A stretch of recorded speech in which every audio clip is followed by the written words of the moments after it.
দেখুন, প্রথমেই আমি ক্ষমা চেয়ে নিচ্ছি। আমি কিন্তু প্রফেশনাল রাঁধুনি নই এবং আমি কিন্তু প্রফেশনালদের মতো মোমো মুড়তে পারি না।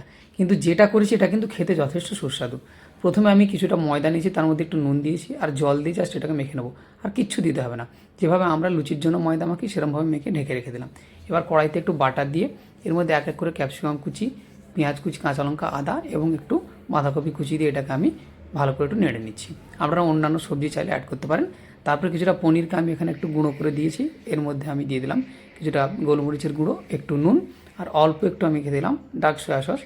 পরিমাণটা একটু বেশি কম আপনারা করতে পারেন। আর একটু চিলি ফ্লেক্স দিলাম, একটু টমেটো সস দিলাম।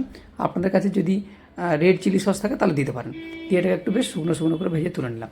এবার এগুলোকে একটু বড় করে রুটির মতো করে বেলে নিচ্ছি। ময়দাটাকে বেলে নিয়ে আমি গ্লাস দিয়ে মাপ করে গোল গোল কেটে নিয়েছি। আপনারা যদি ছোটো ছোটো করে বেলতে পারেন তাহলে খুব ভালো। তারপরে এর মধ্যে আমি পুর ভরে দেখুন হালকা করে যেমন আমরা পুলি পিঠে করি সেইভাবে আমি মুড়ে নিয়েছি। মুড়ে নিয়ে জাস্ট দুটো কোনাকে টেনে একসঙ্গে জুড়ে দিয়েছি একটু অন্যরকম ডিজাইন করার জন্য। আপনারা যেমন ডিজাইন পারবেন সেরকম করবেন। আমি জানি অনেকেই আপনারা হয়তো ভালো ডিজাইন আমার থেকে করতে পারেন। তারপরে আমি এখানে স্টিমারের মধ্যে একটু তেল মেখে দিয়ে এরপর পরপর করে আমি এগুলোকে বসিয়ে দিচ্ছি। বসিয়ে দিয়ে এই ধরুন 10 থেকে 15 মিনিট মতো মিডিয়াম ফ্লেমে এটাকে ভাপিয়ে নেব। ভাপিয়ে নিলেই কিন্তু সুন্দর মোমো রেডি হয়ে যাবে। এবার আপনারা যে কোনো ধরনের চাটনি অথবা সস যা খুশি দিয়ে খেতে পারেন। অসাধারণ সুন্দর কিন্তু খেতে হয়, একবার বানিয়ে দেখবেন। ধন্যবাদ।